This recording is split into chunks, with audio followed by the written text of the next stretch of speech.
nous avons reçu une question qui nous a été posée par email par un internaute qui nous regarde. Enfin, il s'agit d'une internaute, Yana Grinspin, qui est maître de conférence en sciences du langage à la Sorbonne Nouvelle, et qui vous pose à vous, Sabine, cette question précisément. Vous pouvez peut-être la découvrir. Alors, vous avez consacré la première partie de votre ouvrage à l'affaire Polanski, en analysant les relents antisémites du discours tenu contre le cinéaste. Des discours tenus contre le cinéaste, pardon, j'ai mal lu. La métaphore de toxicité de l'homme, entre guillemets, ne peut que rappeler le, également entre guillemets, poison juif. Donc ça fait allusion à ce que vous disiez. L'essence de l'homme serait-elle suspecte, comme l'était naguère celle du juif? Qu'en pensez-vous? Alors on revient à l'incandescence des sujets dont vous parliez tout à l'heure. C'est sûrement une dimension, mais ce n'est pas celle que j'ai privilégiée en réalité dans mon livre, parce que pourquoi je me suis intéressée, j'ai réfléchi, effectivement l'affaire Enel, etc., il y avait le film de Polanski qui sortait, il y avait, et alors évidemment c'était en fond d'écran, si on peut dire, il y avait l'affaire, c'était lui qui était visé. Bon, d'ailleurs ça continue, puisque Charlotte Lewis porte plainte contre lui pour diffamation, ce qui va contraindre à revenir sur le fond des choses, etc. Bon, bref, laissons ça de côté. C'est une dimension que vous soulevez, que je n'ai pas vraiment travaillé dans mon livre, mais certainement qu'il y a sans doute de ça. Moi, ce qui m'a intéressé plutôt dans le retour sur l'affaire Polanski, je me suis posé la question suivante. Au fond, quel est le rapport? Parce que quand on a vu, enfin, ce qu'a dit Florence Foresti dans la première cérémonie des Césars, et puis il y a les affiches, celui qui doit être gazé, c'est Polanski, donc on se souvient de ça quand même, quand on sait comment sa mère est morte à Auschwitz, etc. Enfin, bref. Celui qui doit être gazé, c'est Polanski. La deuxième cérémonie des Césars, c'était pire, c'est-à-dire Polanski égale Hitler. Donc on faisait un pas de plus. Bon, il y a eu l'incident de la médaille des justes, etc. Bon, je passe là-dessus. Reçu à titre posthume par le petit-fils des gens qui l'ont sauvé. Quand même, le président de Yad Vashem, interrogé par les féministes, a dit « Ah oui, mais on ne sait pas ce que les gens vont devenir ». Vous vous rendez compte? C'est plus choquant, enfin, je ne vois pas.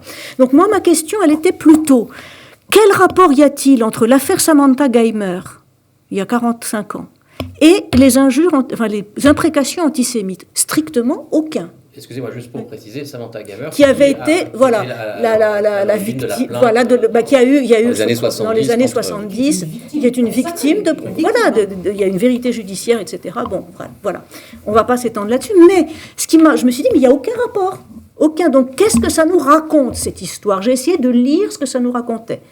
Et ce que je me suis dit, c'est que c'était alors, évidemment que les injures, les imprécations antisémites, le pire, c'est qu'elles n'étaient pas forcément le fait de personnes antisémites, peut-être qu'il y en avait parmi elles, peut-être pas, c'était même plus la question.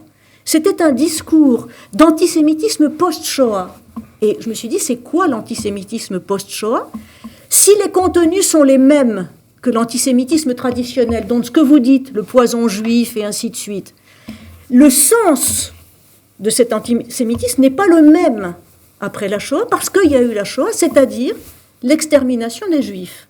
Donc, si on tient ces discours-là aujourd'hui, ça veut dire deux choses. Soit on considère que c'est un point de détail de la Seconde Guerre mondiale, soit on considère que, peut-être qu'on n'en a pas tué assez quand même. Donc, dans les deux cas, c'est un antisémitisme, si vous voulez, qui fait quelques accommodements avec la vérité et la réalité historique. Et je me suis appuyée là-dessus, pour démontrer ça, sur les analyses que fait Carlo Ginzburg, lequel a aussi analysé d'ailleurs la production de la pseudo-vérité dans les procès d'inquisition et dans le procès Sofri. Et j'ai montré je me suis appuyée sur ce que dit Carlo Ginzburg, qui montre que c'est justement ce qu'on disait tout à l'heure, le règne de la post-vérité, c'est-à-dire le récit de celui qui parle le plus fort est vrai. Donc il faut hurler, et on est dans le vrai. Et donc je me suis dit que ce qui était, en fait, au début de mon livre, je donne une image assez triviale, mais quand même, il y avait Apollinaire qui dit que quand le pan déroule sa magnifique queue, par derrière, il montre son croupion.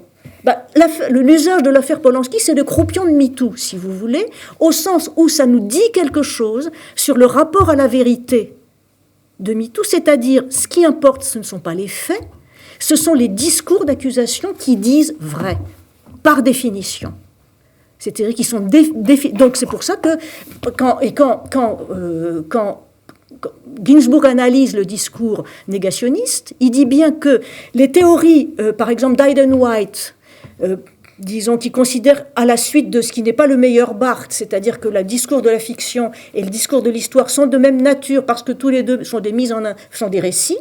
Eh bien non, c'est quand Adèle Haenel dit il nous faut des nouveaux récits.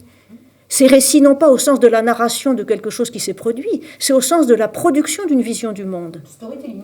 Voilà, du storytelling, mais de fabriquer l'histoire.